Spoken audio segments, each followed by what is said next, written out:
How's it going, everybody? My name is Jim, and welcome to FSD Driver. Today, we are going over the Cybertruck, my 48-hour demo with it. If you'd like to demo a Tesla of any kind, just go to Tesla's website, click on the vehicle, and then schedule a demo in your local area. There's always plenty of vehicles available, it seems.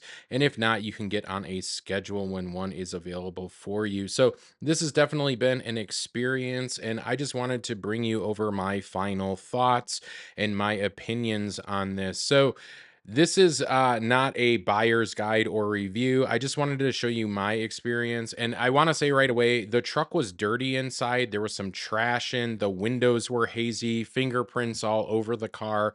So I'm not sure if they prepped it for me or if that was just kind of like the lazy prep that they had.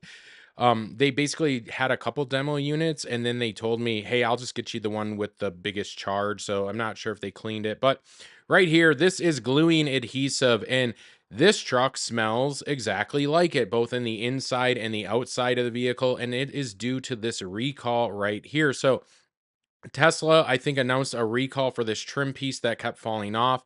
It is held in with adhesive and it kept peeling off. And so they have a new adhesive, and this truck must have just had it. I also noticed there's a rivet here, but my entire garage and the truck interior smells like gluing adhesive. I also noticed that the panels, there are a bunch of gap issues here as well. So this one is overhanging. It's not flush. There's a little gap there. So it's definitely not installed right. This one is perfect. It is flush. There is no gap. Everything is phenomenal. I also noticed that there's this piece of trim that is plastic. This is actually warped. So it is bent, like actually in the plastic. I don't know how it made it to this vehicle, but it's actually bent. And so there's a big gap there. Now, the bed truck, I have my tonneau cover already rolled in, but this is a phenomenal tonneau cover. I didn't do any recording of it going in and out. There's plenty to see. We got our small rear view mirror there, and then we have these light bars, which I actually do like. But I believe, and again, I don't know specifications on all this. Is this like a 5'5" bed, maybe a 6-foot bed? Um, it's phenomenal. We have our tailgate camera right here, but when you put it down, I don't think there's another camera anywhere, and there should be, in my opinion, because this is how you see out of your rear view. Like, you use a camera because your tonneau is closed and you can't see anything.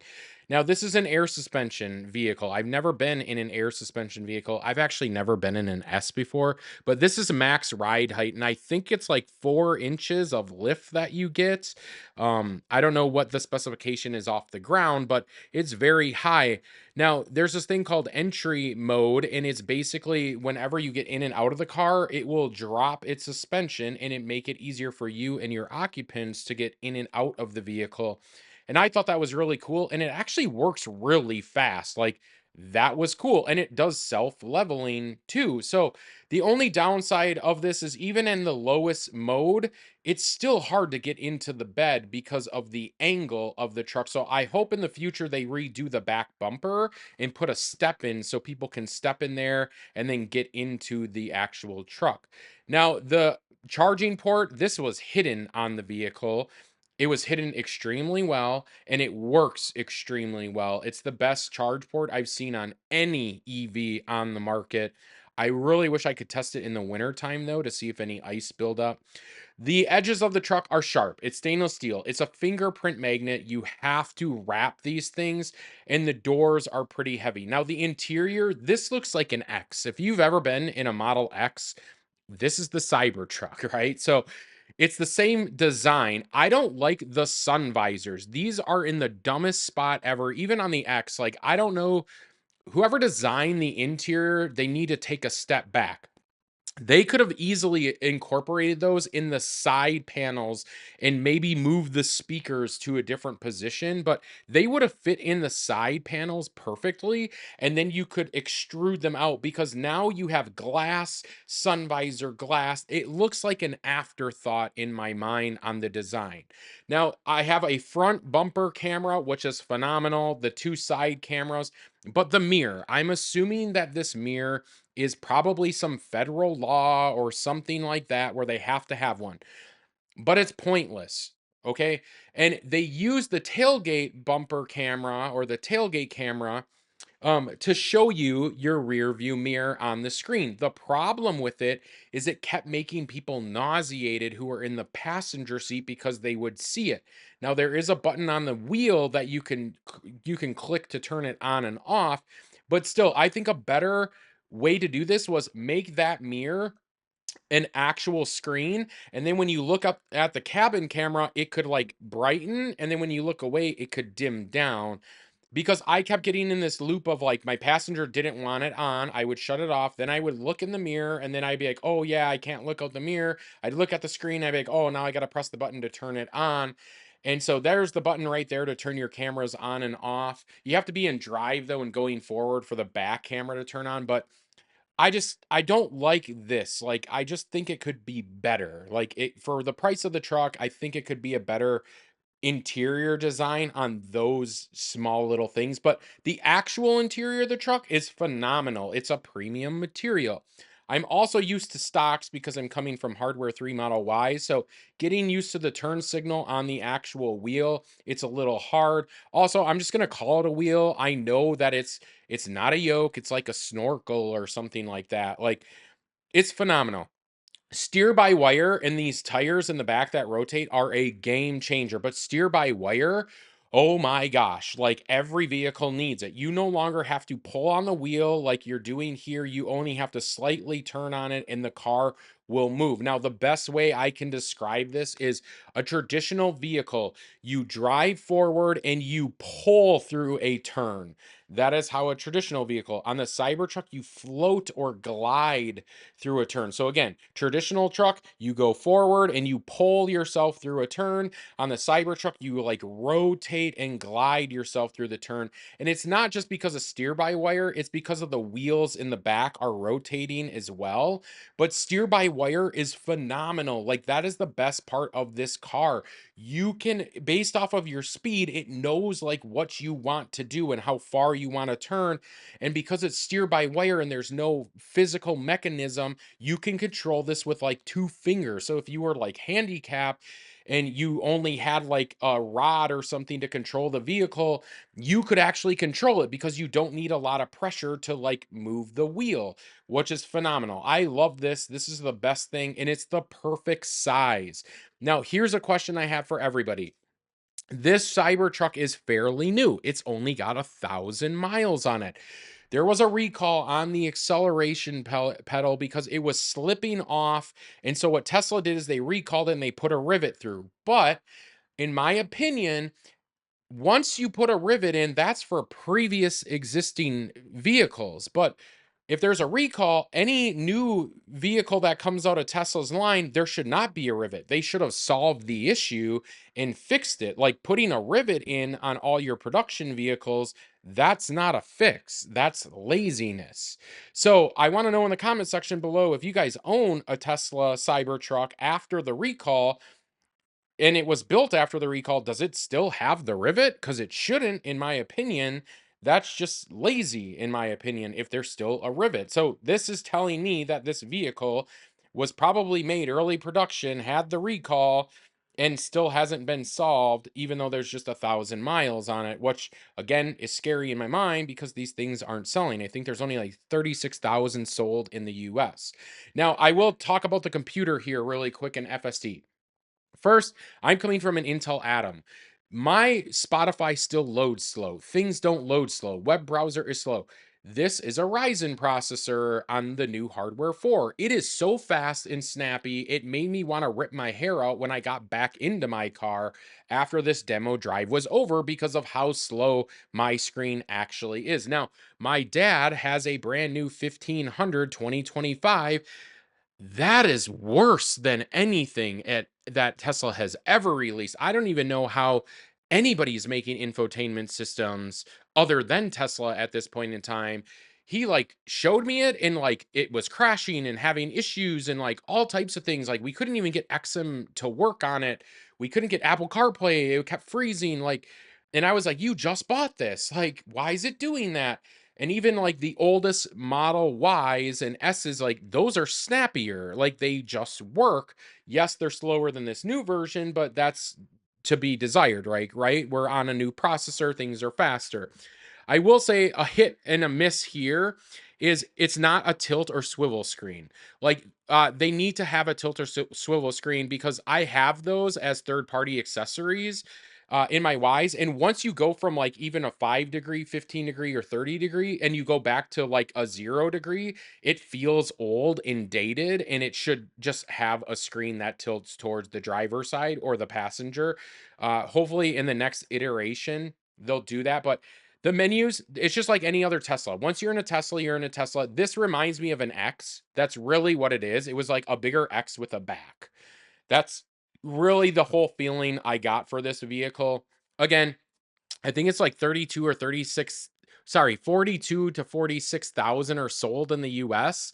They thought there was going to be millions. I think the price point is too high. I'm at a 47 to 55,000 is what I would pay for any truck right now. I know the markets are crazy, but that's just what I would pay. Like, I think this is a 47 to $55,000 truck, nothing beyond that. Definitely not a $60,000 truck, even though there's a lot of tech in here. Now, if I was going to choose between like 1500 from Chevy, a GMC, or a Ford like F-150, I would just pick the Cybertruck every time. Like, if it's in the same price, I'd pick the Cybertruck because there's more tech on it. There's cooler things, in my opinion.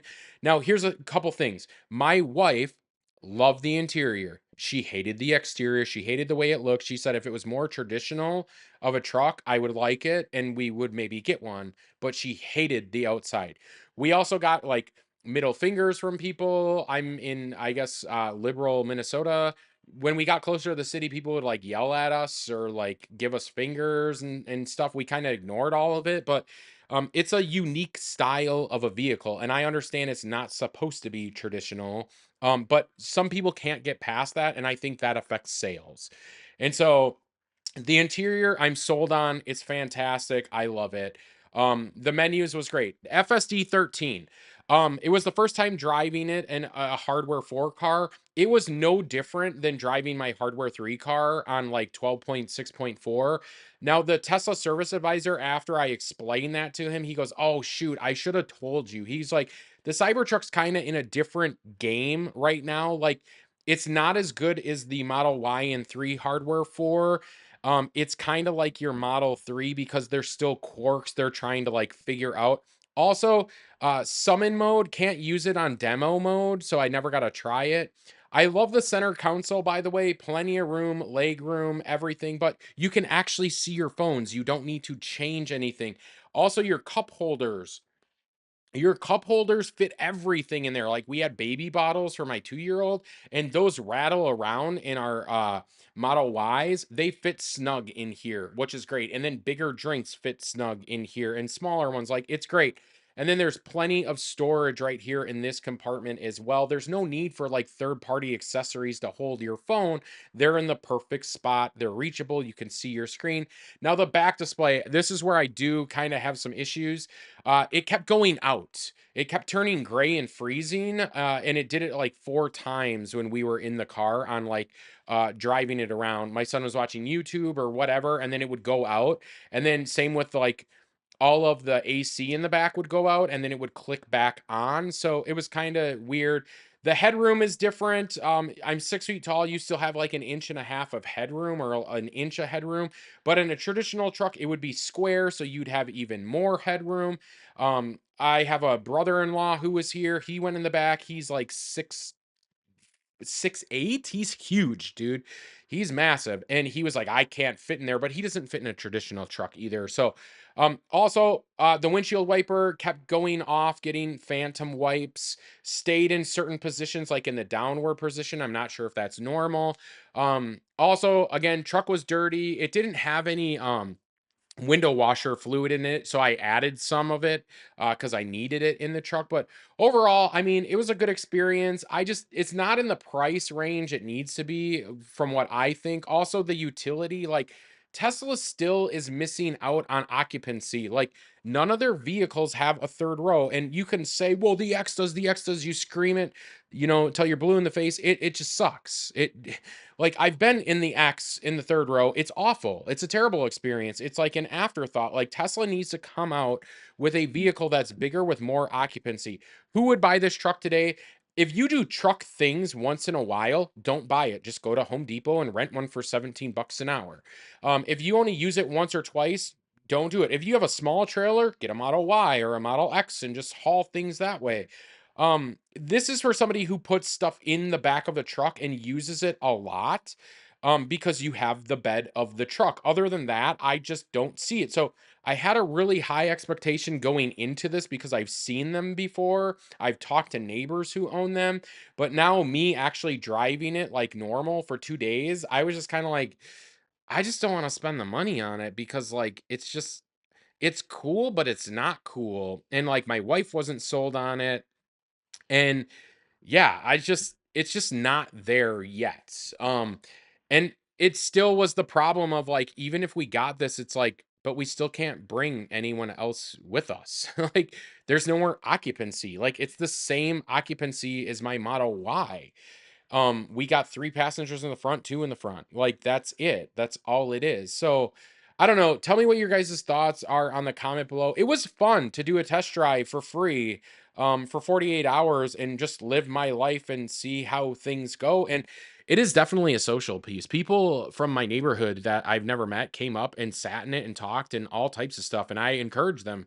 I was like, the only thing you can't do is drive it because you're not under my insurance. Um, but they sat in it. I took a couple people for rides and things, and it was amazing. And my dad, he was like, "This is crazy! Like, it's awesome." He didn't like the look of it though. That was his only turnoff. So that's all I got for this video. Thank you guys for watching, and we'll see you in the next one.